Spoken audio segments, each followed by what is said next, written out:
मुझे 1,00,000 नौजवानों को राजनीति में लाना है।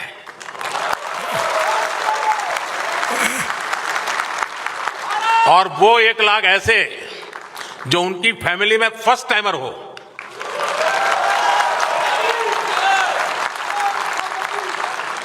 तो एक प्रकार से ऐसे इवेंट मेरी जो ये मेरा मकसद है उसका ग्राउंड बना रहे हैं। दूसरा मेरा व्यक्तिगत लाभ है। व्यक्तिगत लाभ ये है कि 29 में जो वोट करने जाएंगे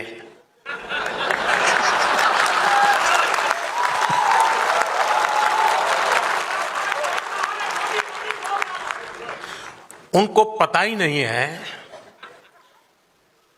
कि 2014 के पहले अखबारों की हेडलाइन क्या हुआ करती थी। उसे पता नहीं है 10-10, 12-12 लाख करोड़ के घोटाले होते थे। उसे पता नहीं है। और वो जब 29 में वोट करने जाएगा तो उसके सामने कंपैरिजन के लिए कुछ नहीं होगा।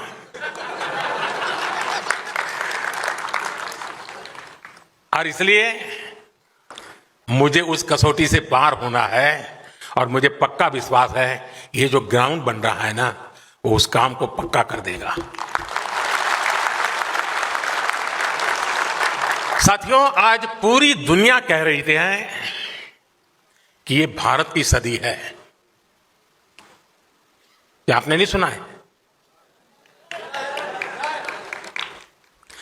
भारत की उपलब्धियों ने, भारत की सफलताओं ने पूरे विश्व में एक नई उम्मीद जगाई है। जिस भारत के बारे में कहा जाता था ये खुद भी डूबेगा और हमें भी ले डूबेगा, वो भारत आज दुनिया की ग्रोथ को ड्राइव कर रहा है।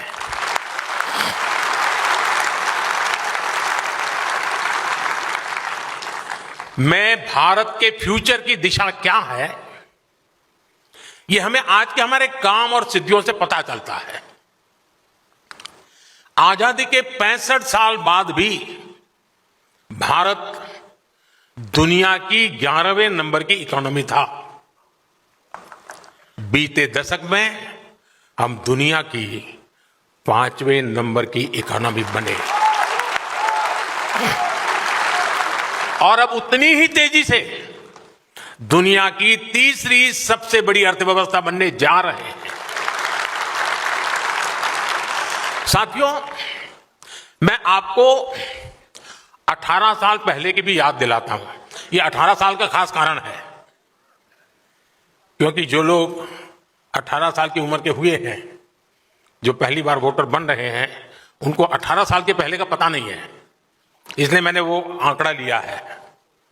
18 साल पहले यानी 2007 में भारत की एनुअल जीडीपी 1,00,000 करोड़ डॉलर तक पहुंची थी। यानी आसान शब्दों में कहें तो ये वो समय था जब एक साल में भारत में 1,00,000 करोड़ डॉलर की इकोनॉमिक एक्टिविटी होती थी। अब आज देखिए क्या हो रहा है। अब एक क्वार्टर में ही लगभग 1,00,000 करोड़ डॉलर की इकोनॉमी एक्टिविटी हो रही है।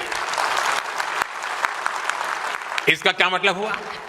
18 साल पहले के भारत में साल भर में जितनी इकोनॉमिक एक्टिविटी हो रही थी उतनी अब सिर्फ 3 महीने में होने लगी है। ये दिखाता है कि आज का भारत कितनी तेजी से आगे बढ़ रहा है। मैं आपको कुछ उदाहरण दूंगा जो दिखाते हैं कि बीते एक दशक में कैसे बड़े बदलाव भी आए और नतीजे भी आए। बीते 10 सालों में हम 25 करोड़ लोगों को गरीबी से बाहर निकालने में सफल हुए हैं। यह संख्या कई देशों की कुल जनसंख्या से भी ज्यादा है। आप वो दौर भी याद करिए जब सरकार खुद स्वीकार करती थी, प्रधानमंत्री खुद कहते थे कि 1 रुपया भेजते थे तो 15 पैसा गरीब तक पहुंचता था। वो 85 पैसा कौन पंजा खा जाता था। और एक आज का दौर है। बीते दशक में गरीबों के खाते में डीबीटी के जरिए, डायरेक्ट बेनिफिट ट्रांसफर, डीबीटी के जरिए 42 लाख करोड़ रुपए से ज्यादा ट्रांसफर किए गए हैं। 42 लाख करोड़ रुपए। अगर आप वो हिसाब लगा दें रुपये में से 15 पैसा वाला, तो 42 लाख करोड़ का क्या हिसाब निकलेगा। साथियों, आज दिल्ली से 1 रुपया निकलता है तो 100 पैसे आखिरी जगह तक पहुंचते हैं।